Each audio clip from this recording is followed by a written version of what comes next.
Welcome to Urban American Stories.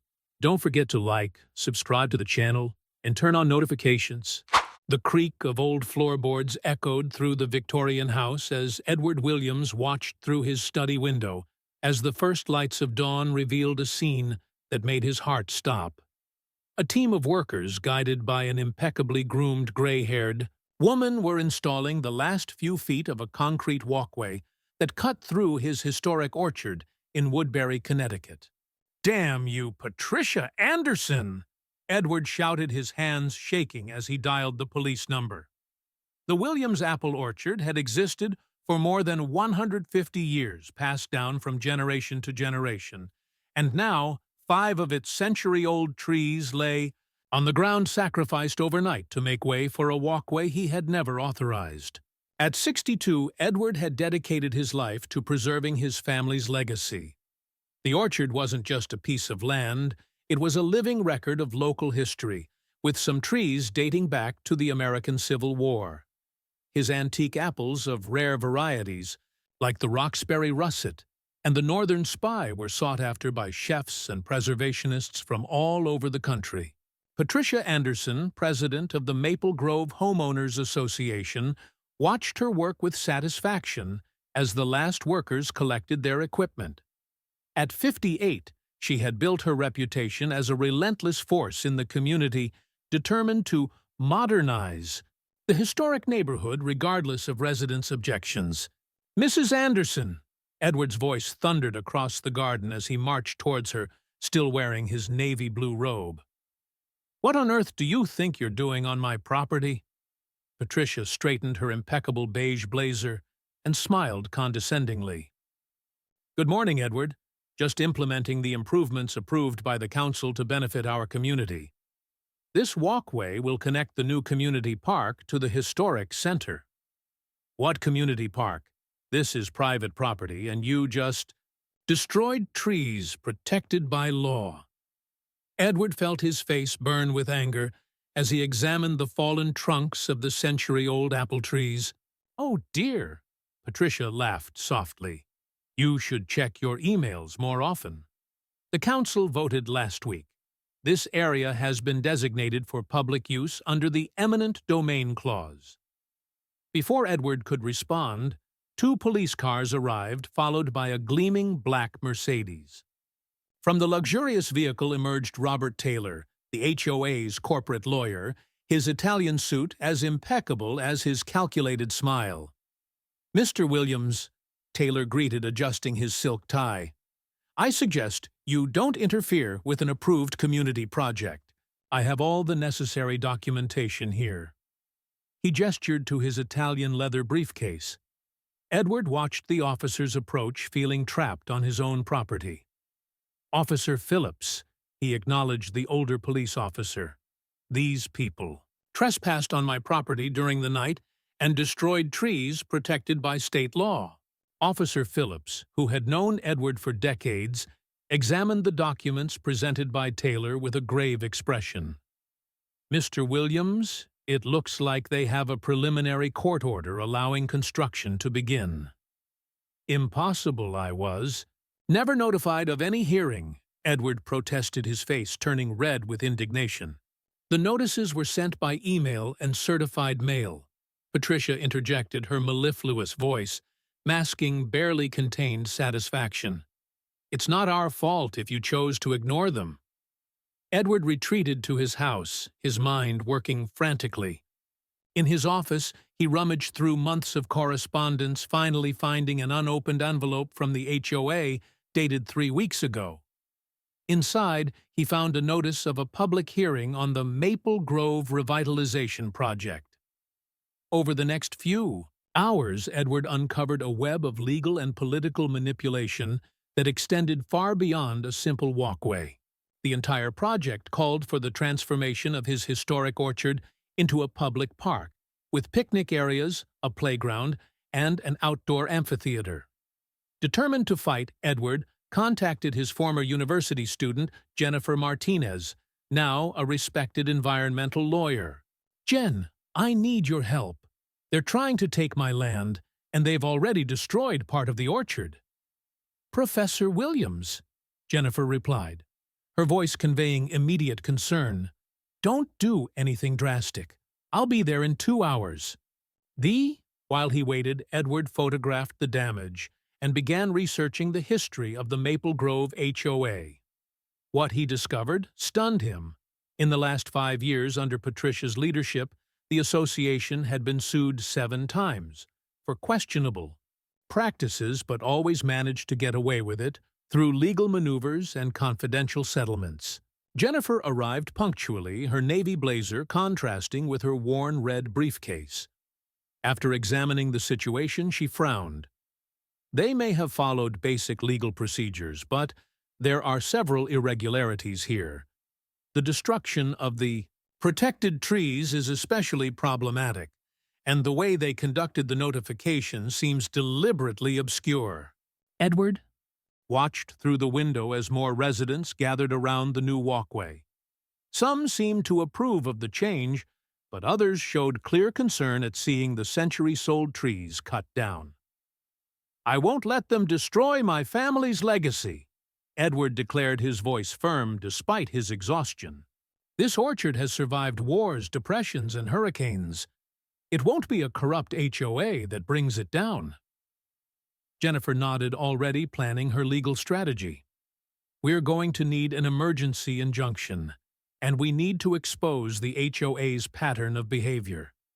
"But Professor," she hesitated, "I need to warn you, this is going to be an uphill battle." "All worthwhile battles are difficult, Jen," Edward replied, looking at the portrait of his great-grandfather on the wall, the man who first planted those apple trees. "And this is one worth fighting for." The next morning, Edward and Jennifer filed a request for an emergency injunction in Litchfield County Court. Judge Marcus Roth, known for his strict stance on property issues, scheduled a hearing for that same afternoon, recognizing the urgency of the case. Meanwhile, Patricia Anderson did not remain idle. A larger team of workers arrived at the orchard this time with heavy equipment. Edward watched helplessly as a yellow tractor parked dangerously close to a group of northern spy apple trees that his grandfather had planted in 1932. "They're trying to create fait accompli before the hearing," Jennifer observed, frantically photographing the movement. "But that could backfire on them. Judge Roth doesn't usually approve of aggressive tactics like this." Robert Taylor appeared on the scene, his Mercedes now accompanied by a van from WKPN, the local television station. "Ladies and gentlemen of the press," he announced with his rehearsed smile, "we are here today to celebrate the beginning of a new era for Woodbury. The Maple Grove Community Park will be a gift to future generations." Edward felt his stomach turn when he saw Patricia Anderson posing next to Taylor, holding an architectural plan of the future park. The reporter, a young woman with a skeptical expression, turned to Edward. "Mr. Williams, what is your opinion of the project?" "This is blatant theft," Edward replied, his voice shaking with indignation. "These trees are part of Woodbury's historical heritage. Some of them are older than the state of Connecticut itself." Jennifer quickly intervened, "and they are protected by the Connecticut Historic Tree Preservation Act of 1989. Destroying them overnight was a clear violation of state law." The live report was interrupted by shouts from the other side of the orchard. Mary Chen, a Yale University botanist, who had studied the rare varieties of apples in the Williams orchard, arrived accompanied by a team of researchers. "This is a crime against genetic heritage," Mary exclaimed, rushing over to examine the felled trees. "These apple trees contain unique genetic material, fundamental for research into disease resistance in commercial orchards." The presence of the respected scientist changed the tone of the media coverage. Patricia Anderson tried to downplay the importance of the trees, but Mary presented detailed documentation of the orchard's scientific value, including publications in international journals. In court that afternoon, the room was packed. Local residents, environmentalists, and even some dissident HOA members turned up to follow the case. Judge Roth, a man in his 70s with bushy eyebrows and a penetrating gaze, examined the documents in silence for long minutes. "Ms. Anderson," the judge finally spoke, "can you explain why the work began at night without proper supervision by a certified arborist as required by state law?" Patricia nervously adjusted her pearl necklace. "Your Honor, the project schedule." "I don't care about your timeline," the judge interrupted. "I'm seeing here a disturbing pattern of rash and potentially illegal actions." Robert Taylor stood up, trying to regain control of the situation. "Your Honor, the HOA has broad authority to implement community improvements. Mr. Williams was duly notified." "By email and a single certified letter?" the judge asked, removing his glasses. "For a decision affecting a historic property, protected by multiple state and federal laws, Mr. Taylor, you know very well that the legal standard requires personal notification in cases of this magnitude." Jennifer then presented a surprising discovery. Documents obtained through an access to information request revealed communications between Patricia Anderson and a developer, Landmark Development, discussing plans to build luxury condominiums adjacent to the future park. "Your Honor," Jennifer argued, "this isn't just about a walkway or a park. It's part of a larger plan to enhance specific properties at the expense of our community's historic heritage." Judge Roth granted the emergency injunction, halting all construction and ordering a full hearing for the following week. But Edward's victory was quickly tempered by an alarming discovery. During the hearing, more trees had been damaged by accidents with heavy equipment. "This was no accident," Mary Chen declared, examining the damage. "Someone deliberately attacked the roots of these trees. Even if they survive, they could take decades to recover." Edward sat heavily on a bench in the garden, watching the sun set through the branches of the surviving apple trees. Jennifer put a hand on his shoulder. "We got the injunction, but this is only the beginning. They'll appeal, and Patricia Anderson has strong political connections." "But we have the truth on our side," Edward replied, standing up with renewed determination. "And now we have proof of their true intentions." That evening, while Edward was organizing documents in his office, he received an unexpected visitor. Margaret Howard, one of Maple Grove's oldest residents and a member of the HOA board, appeared at his door. "Edward," she whispered, glancing nervously over her shoulder, "there's more to this story than you realize. Patricia isn't acting alone. Her husband, he has connections with powerful people in Hartford." "What kind of connections?" Edward asked, realizing that the battle for the orchard was just the tip of a much larger iceberg. Margaret hesitated, then handed Edward a yellow envelope. "Find Diana Walsh at the Historical Records Department. She has information you need to see. But be discreet. The last person who tried to expose this—" She didn't complete the sentence, leaving Edward with more questions than answers. Looking at the envelope in his hands, he realized that the fight to save the Williams orchard had turned into something much bigger and potentially more dangerous than he had ever imagined. The morning began with a disturbing discovery. Diana Walsh, the employee of the Historical Records Department mentioned by Margaret, had been found unconscious in her office. Edward received the news via an anxious phone call from Jennifer. "She's at Woodbury Memorial Hospital," Jennifer informed him. "Apparently it was an accidental fall, but nobody believes that. The envelope she sorted for you has disappeared." Edward felt a shiver run down his spine. Margaret's warning the night before now seemed much more sinister. Heading to the hospital, he found police officers guarding Diana's room. Detective Constable Michael Reeves, a burly man with piercing eyes, intercepted him in the corridor. "Mr. Williams," the detective said, "curious to see you here. Mrs. Walsh mentioned your name before she lost consciousness. She had information about the Maple Grove HOA. Edward explained, deciding to be direct. About connections between Patricia Anderson and certain people in Hartford. The detective studied Edward for a moment. Interesting, especially considering that we found partially burnt documents in the dumpster in her office. Something about fraudulent building permits and environmental assessments. Jennifer arrived at this moment, bringing bad news from the orchard. 3 more trees were poisoned during the night. Mary Chen is there now trying to save what she can. Edward felt his world falling apart. Each tree lost was like losing a family member, but the situation was becoming bigger than his orchard. "Detective, I need to show you something."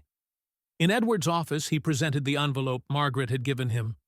Inside, they found old photos showing Richard Anderson, Patricia's husband, at meetings with state politicians and well-known businessmen. A handwritten note listed amounts and dates of bank transfers. "This explains a lot," the detective muttered, examining the documents. In the last 5 years, several historic properties in Connecticut have been redeveloped under suspicious circumstances, always involving the same companies, always with extraordinarily quick approvals. Jennifer began to connect the dots. Landmark development. They're not just planning condos here, they're systematically targeting historic properties all over the state. A noise downstairs interrupted the conversation. Edward descended the stairs to find Robert Taylor in his foyer, accompanied by 2 men in suits. "Mr. Williams?" Taylor smiled his artificial smile. "I've come to present a generous proposal from Landmark Development. $5 million for the orchard, with no legal issues or complications." Edward watched the men in suits, noticing the suspicious bulges under their jackets. "Are you threatening me in my own home, Taylor?"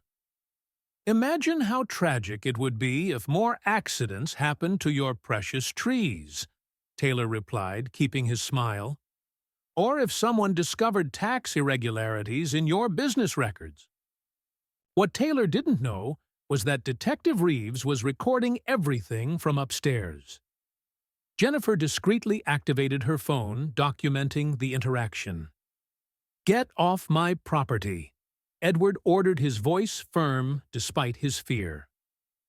As soon as Taylor and his henchmen left Edward, Jennifer and the detective started working on a plan. It was clear now that they were dealing with a sophisticated criminal operation using HOAs as a front for predatory real estate development schemes. Margaret Howard reappeared that afternoon, bringing more documents. "I found this in my late husband's personal files. He was an accountant for the HOA before Patricia took over. I was gathering evidence, but—" Her voice faltered. Margaret's husband had died in a car accident 2 years earlier, shortly after she began questioning certain financial transactions of the association. Detective Reeves organized a special task force working discreetly so as not to alert those involved. Jennifer prepared a RICO suit alleging criminal organization practices. Mary Chen brought a small victory. She managed to save some of the poisoned trees and, more importantly, documented evidence of intentional sabotage. "They used a banned industrial herbicide," she explained. "The same compound found in similar cases at other historic sites in the state." The investigation revealed a disturbing pattern in recent years.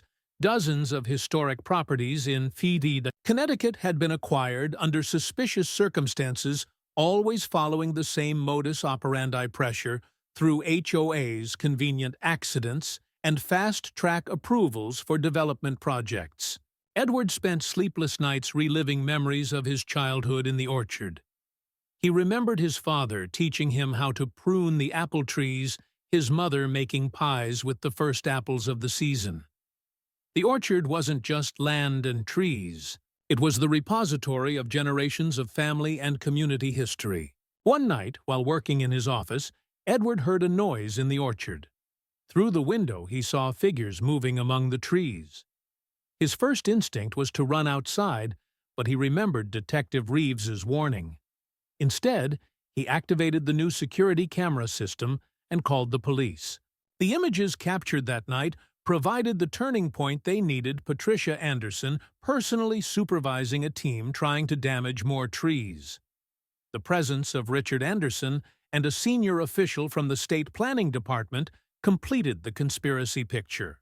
"We have enough evidence to take down the entire operation," Detective Reeves declared the next morning, reviewing the recordings. "But we need to act fast. As soon as they realize they've been discovered, they'll start destroying evidence." Jennifer prepared the documents for an emergency hearing with Judge Roth. "We're going to need extra security," she warned. "They're not going to give up easily on a scheme worth millions." Edward looked out of his office window, watching the sun rise over his beloved orchard. Some trees were wounded, others lost forever, but most were still standing as sturdy as the generations of his family who had cultivated them. "My great-grandfather used to say that these trees are silent witnesses to history," Edward murmured. "Now they are witnesses to something much darker, but also to our determination to protect what is precious." The battle was far from over, but for the first time since it all began, Edward felt that the truth, like the deep roots of his apple trees, was beginning to emerge from the dark soil of corruption. Woodbury Memorial Hospital was silent when Diana Walsh finally awoke from her coma. Edward and Jennifer waited anxiously while Detective Reeves conducted an initial interview. Diana, still weak but lucid, confirmed their darkest suspicions. "Richard Anderson is not just a well-connected businessman," she revealed, her voice hoarse. "He controls a network of shell companies that have been systematically destroying historic properties across the state. The scheme is bigger than we imagined." Meanwhile, in the orchard, Mary Chen was making an alarming discovery. Analyzing soil samples, she identified a pattern of contamination that extended far beyond the poisoned trees. "They're not just trying to kill the trees," she explained to Edward over the phone. "They're deliberately poisoning the soil to make it unfit for agriculture. It's a strategy to force a zoning change." Jennifer immediately started reviewing the environmental regulations. "This changes everything," she declared. "Intentional contamination of agricultural soil is a federal crime. We can get the EPA involved." News of the federal investigation leaked out, causing panic among the conspirators. Edward watched from his window as a series of luxury cars began arriving at HOA headquarters in an unscheduled emergency meeting. Patricia Anderson seemed especially agitated, her normally controlled gestures now frantic as she talked on the phone in the parking lot. Detective Reeves coordinated with federal agents to monitor the suspects' communications. "They're desperate," he reported. "Richard Anderson has made 3 calls to Hartford in the last 30 minutes. They're trying to cover their tracks." That evening, Edward received an unexpected visitor. Charles Bennett, a former HOA board member who had mysteriously resigned the year before, showed up at his door. "I need to confess something," he said, visibly shaking. "I helped falsify the zoning documents. They threatened my family." Bennett's confession provided crucial evidence, including records of secret meetings and suspicious financial transactions. But the price was high. The next morning, his house was found in flames, even though he and his family had been evacuated in time for witness protection. The siege was closing in, but the Andersons and their allies were not going down without a key fight. Robert Taylor orchestrated a smear campaign against Edward in the local media, claiming that the orchard was in breach of health and safety codes. Inspectors aligned with the conspiracy began showing up daily, looking for any minor violation that could be used against him. Mary Chen and her team worked tirelessly to document and preserve what they could of the orchard. "These trees are not just living history," she explained during a press conference. "They are an irreplaceable genetic bank for future generations of sustainable agriculture." the community began to mobilize. Local residents formed shifts to guard the orchard, preventing further attempts at sabotage. Historians and environmentalists from all over the country sent letters of support and offered resources for the legal battle. Jennifer discovered a crucial legal precedent, a 1987 case in Vermont, where a similar HOA had been dissolved for predatory practices. We can use this as a basis to not only stop the current project, but to dismantle the entire corrupt structure of the Maple Grove HOA. The tension reached its peak when Edward received an anonymous envelope containing compromising photos of Richard Anderson in meetings with public officials, clearly showing envelope exchanges in clandestine meetings. The sender turned out to be a former Landmark Development employee willing to testify about the corruption scheme. They're not just destroying property, the informant revealed in a secret meeting. They're laundering money through phantom development projects. Every historic property they destroy is a piece in a larger puzzle of financial fraud.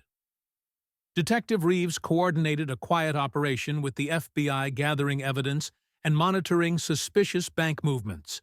The investigation uncovered connections to high-ranking politicians and a network of shell companies that stretched across 3 states. Edward, exhausted but determined, spent hours cataloging the history of each tree in the orchard, creating a detailed record of its historical and scientific value. "It's not just about saving my property," he explained to Jennifer. "It's about preventing this from happening to other families, other communities." The pressure began to show results.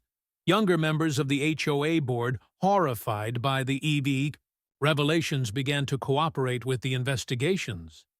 Leaked internal documents revealed a pattern of intimidation and manipulation that spanned years. Patricia Anderson, feeling the siege closing in, made one last desperate attempt. She appeared in the orchard at dusk, alone, offering Edward not only money, but also political power. "You could be part of this," she suggested, her tone almost pleading. "Think of the possibilities." Edward looked at the centuries-old trees, some still struggling to survive the poisoning, others already lost forever. "Some things are priceless, Patricia," he replied simply. "Some truths need to be defended, no matter the cost." As Patricia left, defeated, Edward noticed movement in the shadows.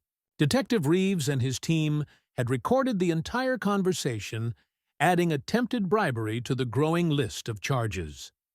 The battle was far from over, but for the first time, Edward felt that the tide was really turning. His family's legacy, the centuries-old trees that had witnessed so many stories, could survive to tell one more, the story of how a community came together to stand up to corruption and defend its heritage. The morning of the final hearing arrived with a tension-filled atmosphere. The Litchfield County Courthouse was packed with journalists, local residents, and even representatives of historic preservation organizations filling every available seat. Edward Williams adjusted his navy blue tie, the same one his father had worn decades ago when defending the orchard against an earlier attempt at commercial development. Jennifer Martinez methodically arranged her folders on the defense table, each document representing a piece of the elaborate corruption puzzle they had uncovered. On the other side of the courtroom, Robert Taylor looked less confident than usual, his Italian suit failing to mask the nervousness evident in his restless gestures. Patricia Anderson was noticeably absent. "She was seen boarding a flight to the Bahamas last night," Detective Reeves whispered to Edward. "But federal agents are already waiting for her there." Richard Anderson also tried to flee, but was apprehended at Hartford Airport. Judge Roth entered the courtroom, his countenance as grave as ever.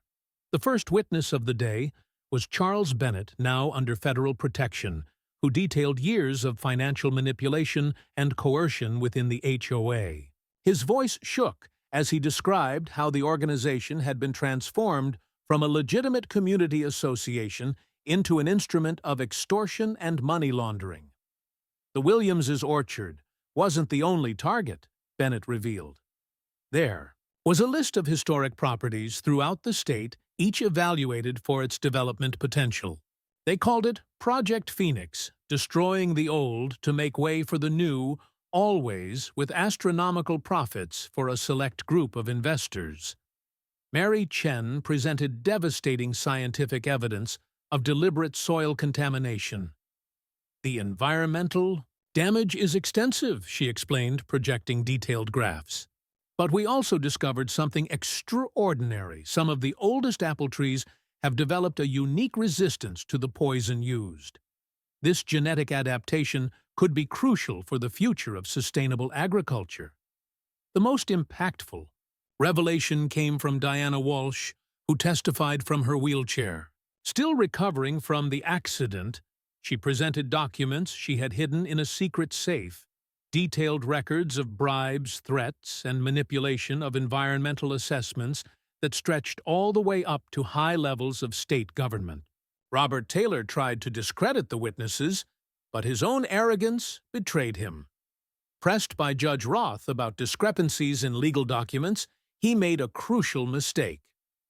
Those signatures were necessary to expedite the process, inadvertently admitting to forging documents. During his lunch break, Edward walked to his orchard. Among the surviving trees, he noticed small green shoots emerging where some of the trees had been destroyed. "Nature finds a way," Mary Chen commented, joining him. "And these saplings carry the genetics of the original trees. The legacy continues." The afternoon brought the most powerful testimony. Margaret Howard presented secret recordings made by her late husband, revealing meetings where Patricia and Richard Anderson openly discussed their plans to clean up historic properties through intimidation and sabotage tactics. "My husband paid with his life for discovering the truth," Margaret declared, her voice steady, despite her tears. "He believed that some things are more important than money, our history, our community, our future." Judge Roth listened to all the evidence with meticulous attention. When he finally handed down his decision, the silence in the room was absolute. This court has rarely witnessed such an egregious display of systematic corruption and disregard for the historical and environmental heritage of our community, he declared. The decision was sweeping. The Maple Grove HOA would be dissolved, its leaders would face criminal charges, and the Williams Orchard would receive permanent protection as a historic site and gene pool.